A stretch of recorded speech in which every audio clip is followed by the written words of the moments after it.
রব্বুল আলামিন বললেন মসজিদের আবাদকারী হবে তারা যারা আল্লাহর প্রতি ঈমান আনে, আখিরাতের প্রতি ঈমান আনে, যারা সালাত কায়েম করে, যারা যাকাত আদায় করে, যারা দুনিয়ার কাউকে ভয় পায় না, ভয় পায় একজনকে, চিল্লায় বলেন তিনি কে?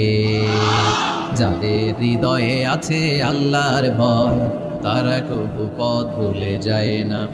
আল্লাহর প্রেম ছাড়া এই দুনিয়া কারো কাছে কোনো কিছু চায় না, ঠিক কিনা? তাহলে যারা মসজিদের আবাদকারী এরা ভয় পায় একজনকে, চিল্লায় বলেন তিনি কে? মসজিদের আবাদকারীদের প্রথম গুণ, তারা আল্লাহ বিশ্বাস করে, তারা আখিরাতে বিশ্বাস করে, তারা সালাত কায়েম করে, তারা যাকাত আদায় করে, তারা আল্লাহ ছাড়া পৃথিবীর কাউরে ভয় পায় না। আল্লাহ বলেন ফাআসা উলাইকা আইয়াকুনু মিনাল মুহতাদিন, আশা করা যায় তারাই হলো হেদায়েতের রাস্তার উপরে আছে, ঠিক কি না? তারাই মসজিদের আবাদকারী, যারা মসজিদে যায়, সালাত আদায় করে।